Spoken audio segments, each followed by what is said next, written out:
স্বাগতম the daily কর্পোরেটের সাপ্তাহিক আয়োজন কর্পোরেট ফ্রাইডেতে। চলুন জেনে নিই সপ্তাহ জুড়ে কর্পোরেট দুনিয়ায় আলোচিত খবর। উত্তরা ব্যাংকের নতুন এমডি ও সিইও। উত্তরা ব্যাংক পিএলসির নতুন ব্যবস্থাপনা পরিচালক ও প্রধান নির্বাহী কর্মকর্তা হয়েছেন মোহাম্মদ আবুল হোসেন। ২৮ বছরের অভিজ্ঞতা তার নেতৃত্বে ব্যাংকের ভবিষ্যৎ বিকাশে গতি আনবে বলে আশা করা হচ্ছে। স্টার্টআপ বাংলাদেশে নতুন নেতৃত্ব। স্টার্টআপ বাংলাদেশ লিমিটেডের নতুন এমডি হয়েছেন বিনিয়োগ বিশেষজ্ঞ নুরুল হাই। ১৬ বছরের আন্তর্জাতিক অভিজ্ঞতা নিয়ে তিনি স্থানীয় ও বৈশ্বিক বিনিয়োগকারীদের সঙ্গে সংযোগ জোরদার করবেন। ব্র্যাক ব্যাংকের নতুন এমডি ও সিইও। তারেক রেফাতুল্লাহ খান ২রা সেপ্টেম্বর থেকে ব্র্যাক ব্যাংকের নতুন এমডি ও সিইওর দায়িত্ব নিয়েছেন। পরিচালনা পর্ষদ আশা করছে তার নেতৃত্ব ব্যাংকের অগ্রযাত্রায় নতুন মাত্রা যোগ করবে। বাংলাদেশ ব্যাংকের রেকর্ড মুনাফা। ২০২৫ অর্থবছরে বাংলাদেশ ব্যাংকের নিট প্রফিট দাঁড়িয়েছে প্রায় ২২,৬০০ কোটি টাকা, যা আগের বছরের তুলনায় ৪৮% বেশি। মূলত সরকারি ঋণ ও বৈদেশিক রিজার্ভ থেকে সুদের আয় বৃদ্ধির কারণে এই সাফল্য। দেশীয় লিফট উৎপাদনে বিনিয়োগ। প্রাণ আরএফএল গ্রুপ নরসিংদীতে লিফট কারখানা সম্প্রসারণে ২০০ কোটি টাকা বিনিয়োগ করছে। এতে আমদানি নির্ভরতা কমবে এবং কর্মসংস্থান বাড়বে। চীনের কাছে অনুদানের প্রস্তাব। সরকার চট্টগ্রাম ও রংপুরে দুটি মেগা হাসপাতালের জন্য চীনের কাছে ৩,৪২৫ কোটি টাকার অনুদান চেয়েছে। প্রকল্পগুলো ২০২৮ সালের মধ্যে শেষ করার লক্ষ্য নির্ধারণ করা হয়েছে। প্রাইম ব্যাংকের নতুন card. Prime bank zero by prime bank visa signature card চালু করেছে, যেখানে সব ধরনের ফি শূন্য।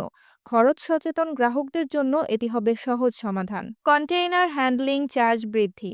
চট্টগ্রামের আইসিডিতে রপ্তানি কন্টেইনার হ্যান্ডলিং চার্জ সর্বোচ্চ ৪৪% এবং খালি কন্টেইনার পরিবহন চার্জ ৩২% পর্যন্ত বেড়েছে। ব্যবসায়ীরা একে অনুকূলে নয় বলে মত দিয়েছেন। অনন্দা শিপইয়ার্ডের রপ্তানি। অনন্দা শিপইয়ার্ড ৫,৫০০ ডেডওয়েট টনের মাল্টিপারপাস জাহাজ ওয়ার তুরস্কে রপ্তানি করছে। এটি জাহাজ শিল্পে আরেকটি গুরুত্বপূর্ণ সাফল্য।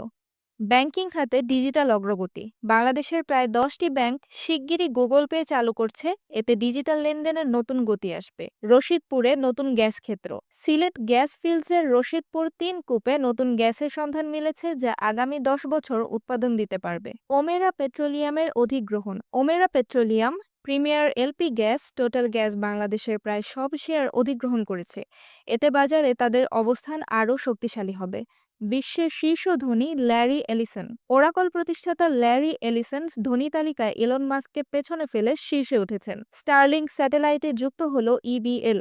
Eastern bank PLC Starlink satellite connectivity চালু করেছে, ফলে দেশের প্রত্যন্ত অঞ্চলেও দ্রুত ব্যাংকিং সেবা পৌঁছাবে। আইফোন 17 এয়ারের ডিজাইনে বাংলাদেশি প্রতিভা। বাংলাদেশি বংশোদ্ভূত আবিদুর চৌধুরী অ্যাপলের আইফোন 17 এয়ারের ডিজাইন লিড করেছেন। তিনি ২০১৯ সাল থেকে অ্যাপলে কর্মরত। বেবজা অর্থনৈতিক জোনে নতুন বিনিয়োগ। চট্টগ্রামের মিরসরাই বেবজা ইকোনমিক জোনে এবছর জানুয়ারি থেকে আগস্ট পর্যন্ত $৩৩৪ মিলিয়ন বিনিয়োগ এসেছে।